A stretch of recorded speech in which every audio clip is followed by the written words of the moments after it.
Au nord de l'île de Vancouver, à bord de son bateau baptisé Blackfish Sound, Alexandra Morton sillonne les eaux du détroit de Broughton à la recherche du son caractéristique des épaulards. Fascinée par le langage des mammifères marins, cette biologiste a consacré sa vie à leur protection. Je suis venue ici pour étudier les animaux et leur mode de communication. Je travaille pour les baleines, mais je travaille aussi pour mes enfants. Les gens comme moi essaient de transmettre la notion que tout est relié, même si on pense parfois le contraire.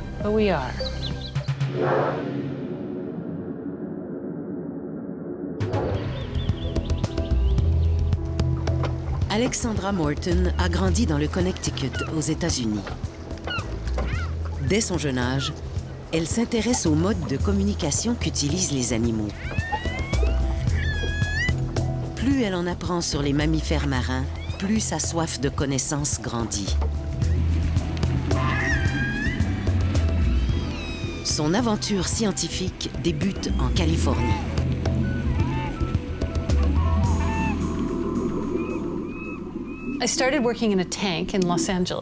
J'étudiais les dauphins à l'aquarium de Los Angeles quand des épaulards ont mis bas. Les dirigeants de l'aquarium m'ont alors demandé d'enregistrer les cris des petits et de leurs parents. Dès que je les ai entendus, j'ai voulu me consacrer à leur étude.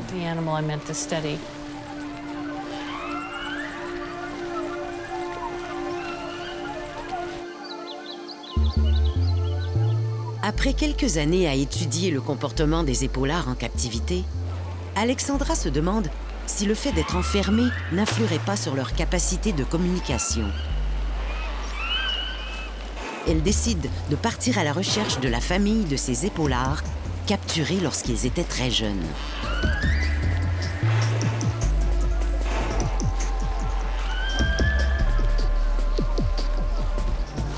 Les épaulards sont distribués partout dans le monde, sont assez communs.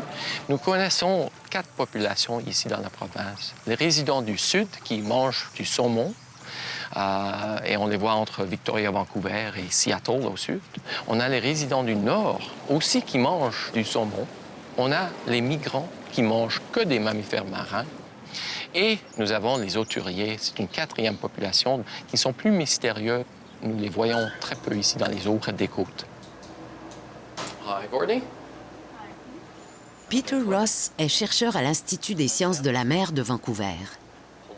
Il connaît bien les épaulards, puisqu'il étudie l'état de santé des populations qui fréquentent les eaux côtières de la Colombie-Britannique depuis plusieurs années. Les 4 populations d'épaulards dans la province de la Colombie-Britannique sont très distinctes. Ils ne communiquent pas ensemble, ils ne reproduisent pas entre populations, ils ne mélangent pas. Alors, chaque population est très spéciale.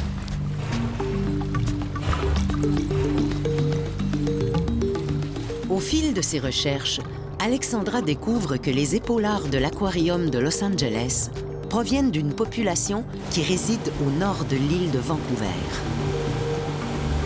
Elle se rend alors dans le détroit de Broughton, où débute son enquête.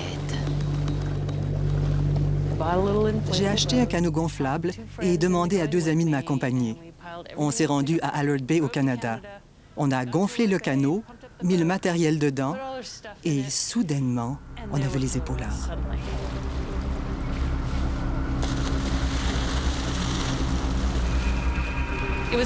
J'étais craintive, parce que je n'avais vu que les épaulards de l'aquarium, alors que là, j'étais dans un canot et ils étaient en liberté.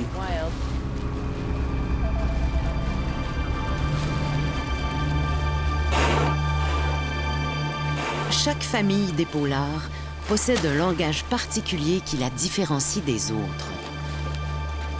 Alexandra est convaincue qu'elle pourra retrouver le clan recherché.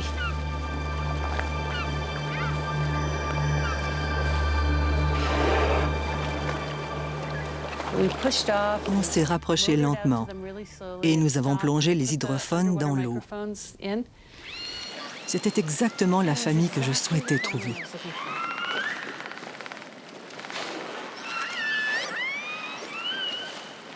Leurs cris étaient magnifiques.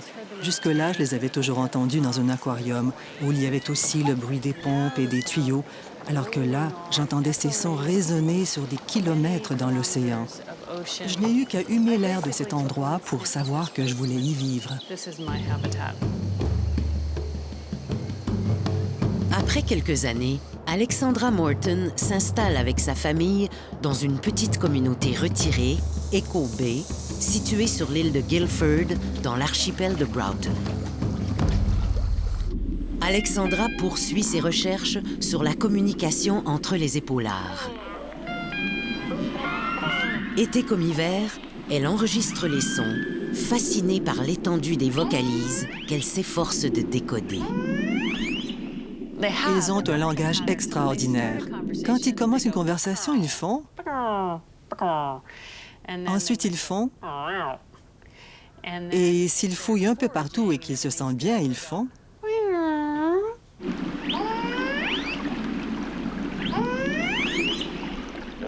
Quand ils sont excités, ils font...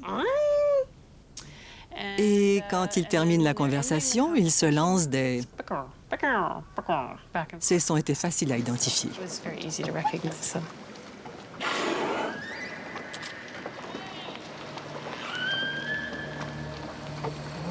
Pendant des années, Alexandra vit près de ces épaulards.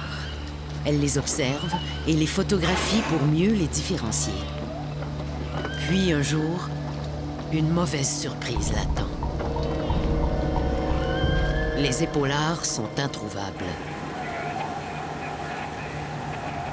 Pendant les semaines qui suivent, elle sillonne les environs de l'archipel sans apercevoir ses protégés. Pour Alexandra, cette disparition est une catastrophe. Que s'est-il passé? Où sont allés les épaulards?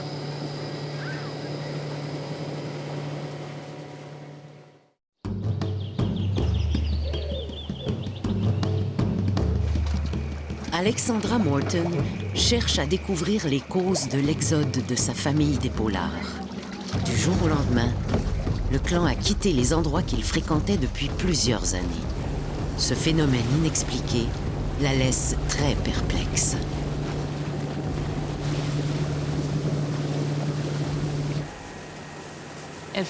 Au début, j'ignorais qu'ils ne reviendraient pas et je les ai cherchés.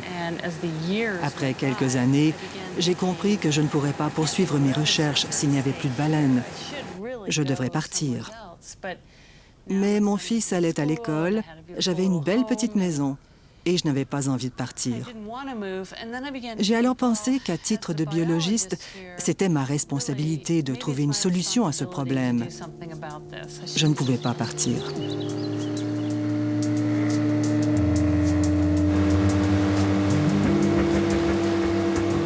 Pour retrouver ses protégés, elle se rend chez son ami Paul Spong, un chercheur qui étudie les interactions entre les familles d'épaulards. Situé sur l'île de Hansen, Orca Lab est un laboratoire d'écoute et d'enregistrement établi au beau milieu d'un carrefour où se rencontrent les différentes familles d'épaulards résidant du Nord. Alexandra espère y trouver des explications. Nous sommes ici. À chacun de ces points se trouve un hydrophone, comme une oreille dans l'océan. Ces micros sont branchés sur des transmetteurs radio équipés d'antennes. Nous pouvons ainsi écouter ce qu'ils captent sur ce récepteur. Il y en a 6 en tout. Et quand les épaulards crient, nous les enregistrons.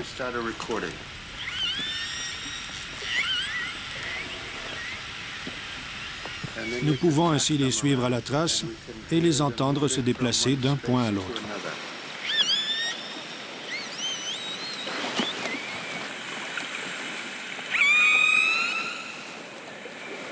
En nous basant sur leurs cris, nous savons, la plupart du temps, de quelle famille il s'agit.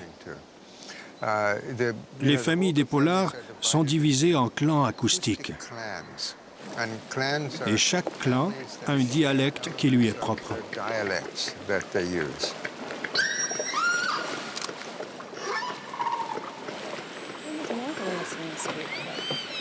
Les techniques d'Orca-Lab ont finalement permis de localiser la famille d'épaulards d'Alexandra à une 60aine de kilomètres plus au nord. Pour Alexandra, c'est le dilemme. Si elle veut poursuivre ses recherches sur les épaulards, elle devra quitter Echo Bay, où elle s'est établie au début des années 80.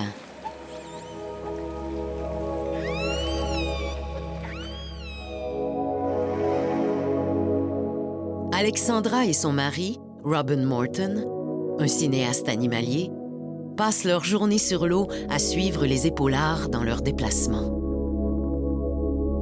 La famille Morton connaît des moments heureux. Robin filme les baleines, tandis qu'Alexandra écoute et enregistre leurs mélodies. Soudain, la tragédie frappe brusquement, sans avertissement. Alors que Robin filme un épaulard sous l'eau, son équipement de plongée se brise. Alexandra se trouve devant un choix difficile. Pour sauver son mari, elle doit laisser son fils de 3 ans dans la chaloupe. Après avoir sécurisé le bateau, elle plonge. Mais il est trop tard.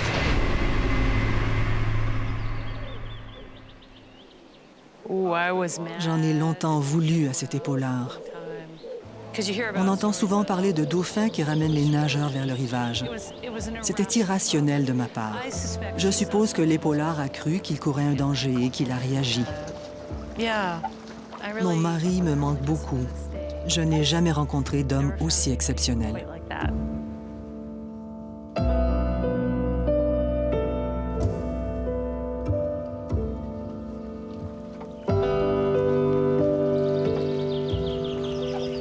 Malgré le vide immense laissé par la mort de Robin, Alexandra décide de rester à Echo Bay avec son fils Jarrett.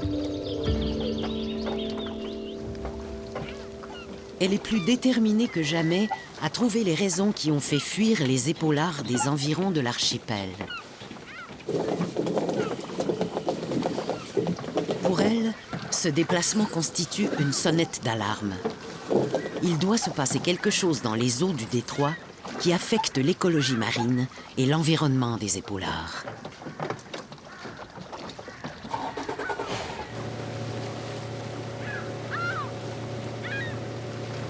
Ce qui attire les épaulards, c'est la nourriture.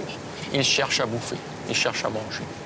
Et le comportement, les mouvements de tous les individus, les populations, les clans reflètent la présence de nourriture, pure et simple. Nous avons les 2 populations de résidents qui mangent presque entièrement du saumon. C'est 90% de leur diète annuelle estimée. Durant les dernières décennies en Colombie-Britannique, on a vu que plusieurs stocks de saumon sont à la baisse. Alexandra constate que la disparition des épaulards coïncide avec l'arrivée, au début des années 90, d'une nouvelle industrie, les fermes d'élevage de saumon atlantique. Au fil des années, plus de 27 fermes d'élevage se sont installées le long des côtes de l'archipel de Broughton.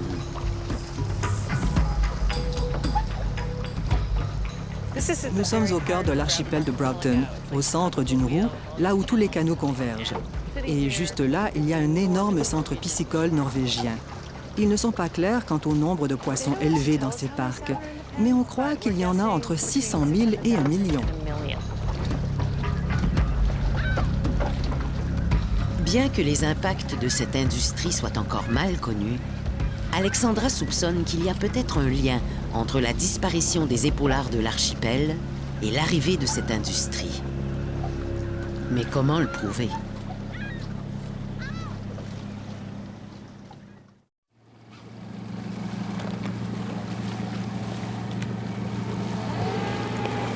Alexandra Morton poursuit ses recherches. Elle aimerait bien savoir si la concentration élevée de saumon captif dans les fermes pourrait causer des maladies virales ou une prolifération de parasites qui nuiraient aux populations de saumon sauvages principale source de nourriture pour les épaulards. J'étais spécialisée dans l'étude des baleines. Et voilà que je devais analyser des algues et des maladies de poissons. Je ne pouvais pas y arriver seule. Sur l'Internet, j'ai trouvé des gens qui avaient consacré leur vie à l'étude des tumeurs sur les poissons plats ou celles des poux de mer. Je les ai contactés et leur ai demandé s'ils aimeraient travailler avec moi. À ma grande surprise, ils ont accepté.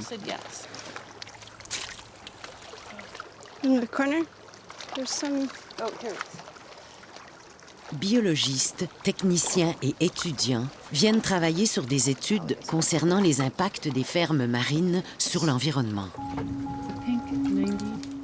Les premières recherches révèlent une situation préoccupante. Une quantité anormale de poux de mer affecterait le développement des saumonaux.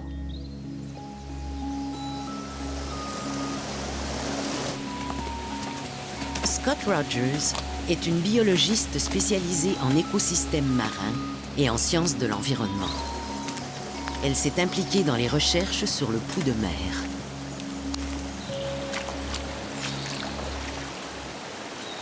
Un poux de mer, c'est un parasite, un crustacé qu'on trouve sur les saumons sauvages. C'est un parasite naturel.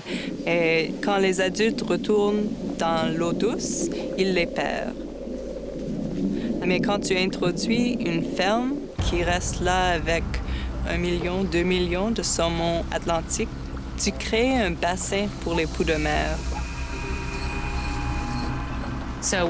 Maintenant, dès qu'un organisme arrive au centre piscicole, il ne cesse de se multiplier.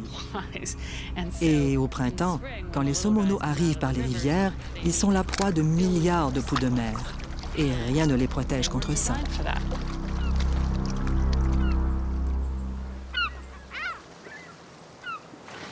Au fil des ans, les équipes de recherche se succèdent dans la maison d'Alexandra Morton, qui deviendra avec le temps le centre de recherche Salmon Coast.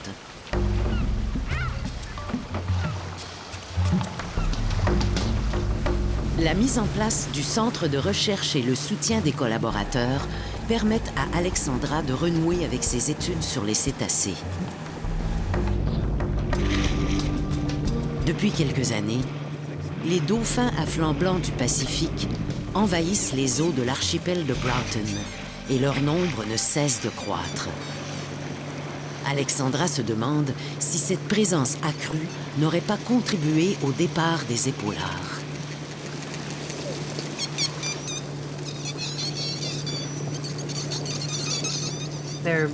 Ils se comportent fort différemment.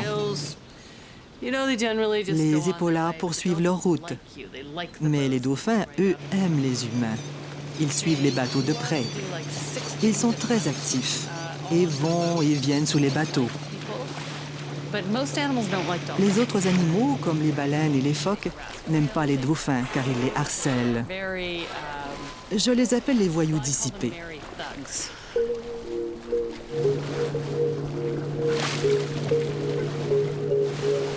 Pour Alexandra, chaque observation est un morceau qui s'ajoute au grand puzzle et lui permet d'avoir une meilleure vue d'ensemble des milieux naturels. Parfois, les découvertes sont inattendues. Je n'ai jamais vu ça auparavant. Quand ce groupe de dauphins est venu il y a 5 jours, il n'y avait aucun petit. C'est spécial pour moi de les voir ici. Ils ont dû venir mettre bas parce que l'eau est plus chaude dans cette zone. Ces petits avaient à peine quelques jours. Ils avaient encore des plis fœtaux et ne savaient pas encore trop comment respirer. Ils sortaient beaucoup trop la tête. Tout ça me fascine. Je vais revenir en juillet.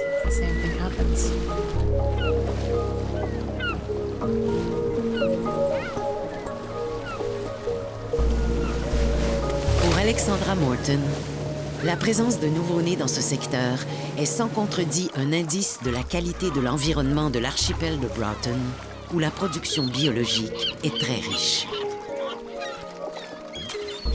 Pourtant, les saumons et les épaulards manquent toujours à l'appel.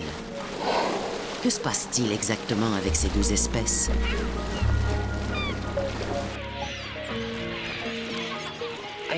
Je suis sûre que nous pourrons les attirer de nouveau. Des millions de saumons pourraient revenir en Colombie-Britannique. L'océan est si fertile. Les baleines à bosse sont revenues, tout comme les lançons. C'est bon signe. Il y a aussi des dauphins. Mais je n'ai pas réussi à convaincre le gouvernement de l'importance de la présence des saumons sauvages. Et ça m'attriste beaucoup. J'ai l'impression de perdre mon combat.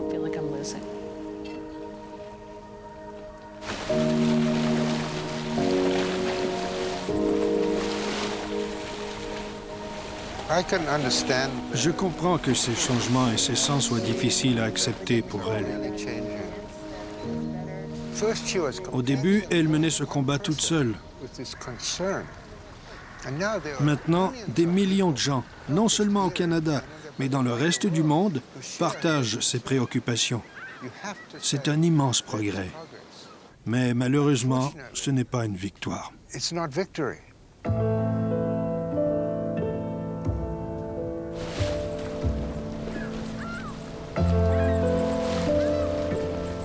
Depuis son arrivée dans l'archipel de Broughton, Alexandra Morton a été témoin de plusieurs bouleversements qui ont modifié l'environnement de son coin de pays. Plus déterminée que jamais, elle persévère dans son combat pour sensibiliser les gens à l'importance de préserver les écosystèmes marins. Mais peut-elle vraiment changer les choses? Je vais ramener les saumons et les baleines ici, et leurs populations vont prospérer. Je le sens au plus profond de moi. Nous y sommes presque. Plus je vieillis et plus mon cercle d'influence s'étend. Cela va m'aider à rendre cet endroit dans son état originel, autant pour les gens que pour les animaux, parce que nous ne faisons qu'un avec eux.